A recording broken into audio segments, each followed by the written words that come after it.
Hello friends, this is Hitesh and welcome to special notes.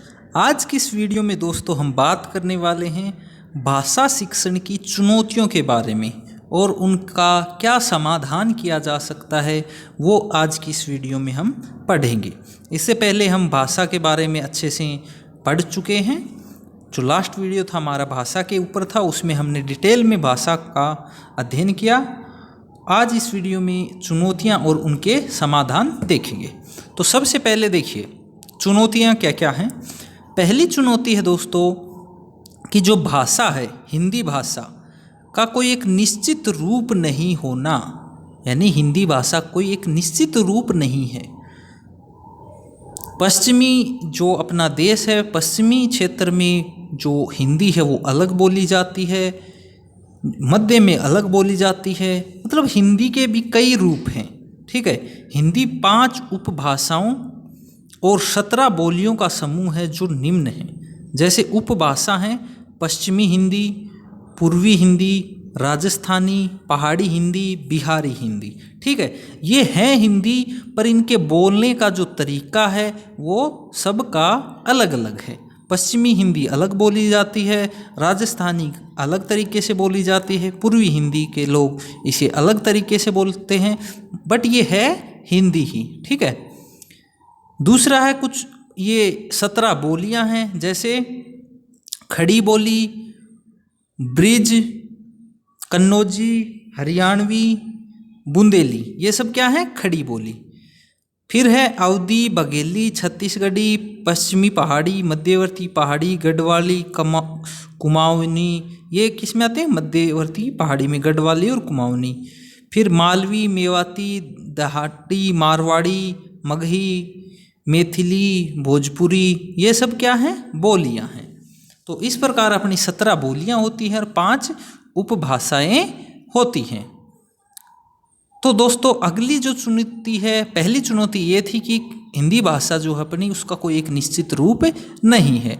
दूसरा है बहुभाषी कक्षा को व्यवस्थित करना अध्यापक के लिए कठिन होता है, क्योंकि देखिए सभी बच्चों में इंडिविजुअल डिफरेंसेज होते हैं। सभी बच्चे अलग अलग पृष्ठभूमियों से कक्षा के अंदर आते हैं। सभी की जो मातृभाषा है वो अलग अलग होती है। सभी बच्चों की मातृभाषा अलग अलग होती है और वो बोलते भी अलग अलग ही हैं, ठीक है। यानी कि जो कक्षा होती है वो मल्टीलिंगुअल होती है, बहुभाषी कक्षा होती है, अलग अलग भाषाओं के बच्चे उसमें होते हैं। तो कक्षा को व्यवस्थित करना, क्योंकि अलग अलग भाषाओं से बच्चे आते हैं, अलग अलग परिवेश से बच्चे आते हैं, तो अध्यापक के लिए थोड़ा मुश्किल कार्य होता है। अगली है शुद्ध उच्चारण की समस्या। देखिए हिंदी भाषा जो है उसका बहुत विस्तृत एरिया है, क्षेत्र है, और शुद्ध उच्चारण का अभाव पाया जाता है। यहाँ तक कि कई बार कुछ ऐसे शब्द होते हैं जो शिक्षक जो होता है, अध्यापक होता है, उसके लिए भी वो शुद्ध उच्चारण कर पाना थोड़ा मुश्किल होता है। यहाँ तक कि बच्चे भी उसका शुद्ध उच्चारण करने में सक्षम नहीं होते हैं। फिर आता है लिपि संबंधी समस्या। भाषा को जिन ध्वनि प्रतीकों के माध्यम से लिखा जाता है उन ध्वनि प्रतीकों को लिपि कहते हैं। ये चीज़ आपको पता होगी। लिपि किसे कहते हैं? भाषा को जिन ध्वनि प्रतीकों के द्वारा लिखा जाता है उन ध्वनि प्रतीकों को लिपि कहते हैं।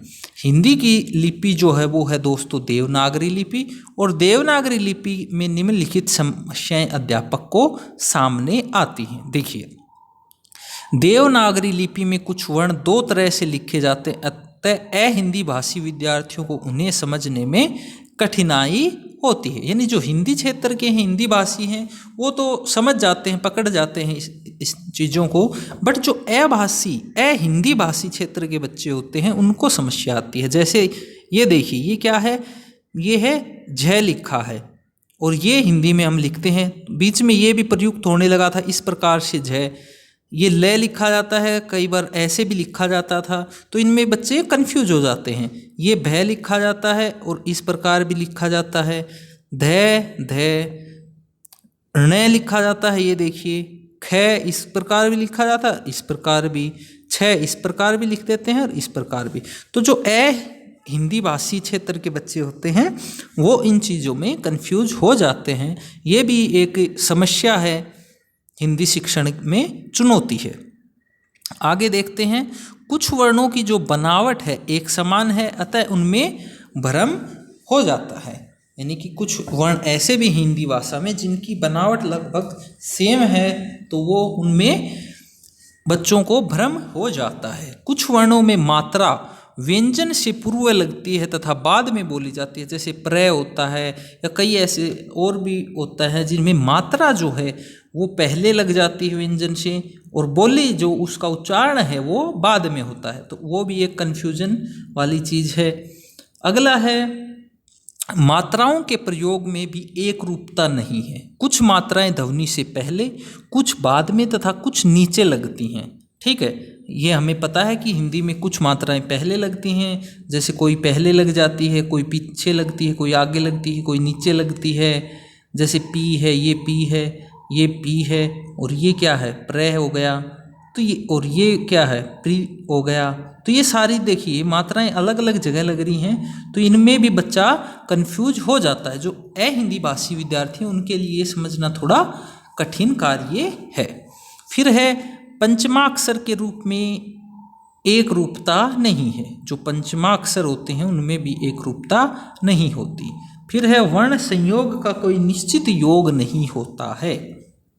जो वर्णों को हम जोड़ते हैं उनका कोई एक निश्चित स्वरूप नहीं होता है। अगला है, हिंदी भाषी क्षेत्र में अध्यापक को विरोध का सामना करना पड़ता है। ये बात भी सही है। जो हिंदी भाषी क्षेत्र होता है उसमें जो हिंदी का शिक्षक होता है, क्योंकि उनके लिए ये भाषा अलग होती है, तो वहाँ पे हिंदी का जो शिक्षक होता है उसको भी बहुत सारी समस्याओं का सामना करना पड़ता है। उच्च अध्ययन के लिए हिंदी में स्तरीय व मानक पुस्तकों का भी अभाव है। हिंदी एक सैद्धांतिक विषय है, अतः विद्यार्थियों को समझने में कठिनाई का सामना करना पड़ता है। मंदबुद्धि विद्यार्थियों को विषय का स्पष्ट ज्ञान कराना अध्यापक के लिए कठिन है। जो मंदबुद्धि विद्यार्थी होते हैं उनको हिंदी भाषा का स्पष्ट ज्ञान कराना अध्यापक के लिए कठिन कार्य होता है, क्योंकि जो हिंदी भाषा इसके बहुत सारे नियम हैं, वर्ण हैं, अक्षर हैं जो होते हैं, और व्याकरण हो गया, यानी बहुत विस्तृत क्षेत्र है। तो मंदबुद्धि बच्चों को इनका ज्ञान करा पाना थोड़ा मुश्किल कार्य है। अगली चुनौती है, वर्तमान विद्यार्थी वर्ग को हिंदी बोलने में शर्म महसूस होती है तथा वे अंग्रेजी की तरफ आकृष्ट हो रहे हैं। यह भी हिंदी शिक्षक के लिए एक चुनौती है। यानी कहने का अर्थ ये है कि आजकल सब लोग इंग्लिश की तरफ ज़्यादा बढ़ रहे हैं, हिंदी की तरफ जो बच्चे हैं उनका इंटरेस्ट है वो बहुत ही कम होता जा रहा है। तो ये भी एक चुनौती भरा कार्य है या विषय है। तो अब दोस्तों ये सब हमने कुछ चुनौतियां पढ़ी हिंदी शिक्षण को लेके। अब इन चुनौतियों का समाधान कैसे किया जाए वो भी हम इसी जो वीडियो है में पढ़ेंगे। देखते हैं हिंदी शिक्षण की कुछ चुनौतियां हैं, उनका समाधान कैसे किया जा सकता है। देखिए, अध्यापक का उच्चारण व लेखन शुद्ध होना चाहिए। सबसे मेन बात तो ये है कि जो टीचर होता है जो सिखा रहा है बच्चों को, उसका उच्चारण और लेखन शुद्ध होना चाहिए। यानी उसको आएगा तभी तो वह बच्चों को सिखा पाएगा। अगर अध्यापक का ही जो उच्चारण या लेखन है वो शुद्ध नहीं होगा तो वो बच्चों को क्या सिखाएगा। अध्यापक द्वारा मानक भाषा का प्रयोग करना चाहिए। जो अध्यापक है उसके द्वारा मानक भाषा का ही प्रयोग करना चाहिए, क्षेत्रीय मातृभाषा का प्रयोग नहीं करना चाहिए। क्योंकि जो क्लासरूम होता है वो बहुभाषी क्षेत्र होता है, उसमें बहुत सारे बच्चे होते हैं, तो शिक्षक को अपनी मातृभाषा या क्षेत्रीय भाषा का प्रयोग नहीं करना चाहिए। अगला है, विद्यार्थियों का लेख सुधारने के लिए श्रुतिलेख, सुलेख या नियमित अभ्यास करवाना चाहिए। ये तो हम पहले से ही करते आ रहे हैं और ये भी एक समाधान ही है इसका। अध्यापक द्वारा विद्यार्थियों में भाषा व साहित्य के प्रति रुचि जागृत करनी चाहिए। जो अध्यापक है उसको बच्चों को मोटिवेट करना चाहिए हिंदी के प्रति, हिंदी पढ़ने के प्रति, के मन में हिंदी भाषा व साहित्य के प्रति रुचि जागृत हो, ऐसा कार्य करना चाहिए। अध्यापक द्वारा किसी बात को कहने में स्वरों के आरोह अवरोह विराम चिन्ह दृष्टांत आदि का प्रयोग करना चाहिए। यानी कि बात यह है कि जैसे कोई कविता पढ़ा रहा है तो उसमें जो लय होती है उसकी लय के अनुसार उतार चढ़ाव होता है, उसके अनुसार फुल स्टॉप पे रुकना है, जहाँ अर्ध विराम आता है वहाँ पे थोड़ा हल्का सा विराम देना है। यानी कि भाषा पढ़ते टाइम भी टीचर को बोलने पे इन सब ये जो चिन्ह हैं इनका भी ध्यान रखना चाहिए। अगला समाधान है अध्यापक द्वारा विद्यार्थियों को व्यक्तिगत भिन्नता के सिद्धांत को ध्यान में रखकर पढ़ाना चाहिए। ये बात बिल्कुल सही है। ये भाषा या किसी भी अन्य सब्जेक्ट के ऊपर भी लागू होती है कि जो शिक्षक होता है उसको सभी को एक ही साथ लेकर नहीं चलना चाहिए, एक लेवल नहीं समझना चाहिए सब बच्चों का, उनको उनके लेवल के अनुसार पढ़ाना चाहिए ताकि बच्चे ज़्यादा से ज़्यादा सीख सकें। शिक्षक को बच्चों के लेवल पे जाकर ही सिखाना चाहिए। अध्यापक द्वारा सह शैक्षणिक गतिविधियों का प्रयोग भाषा के अध्यापक में करना चाहिए। यानी कि जो सह शैक्षणिक गतिविधियाँ होती हैं उनमें भी ऐसी एक्टिविटीज सेलेक्ट करनी चाहिए, ऐसे कार्य करवाए जाने चाहिए जिससे भाषा इम्प्रूव हो। मंदबुद्धि विद्यार्थियों को अग्रिम पंक्ति में बैठाकर उनकी समस्याओं का उचित समाधान करना चाहिए। यानी कि जो मंदबुद्धि बच्चे होते हैं उनको आगे बैठाकर या उनके लिए विशेष जो शिक्षक होते हैं उनके द्वारा भाषा को पढ़ाया जाना चाहिए और उनकी जो समस्याएं हैं उनका समाधान किया जाना चाहिए। दोस्तों ये कुछ चुनौतियां थी हिंदी भाषा शिक्षण की और उनके समाधान हमने इस वीडियो में डिस्कस किए।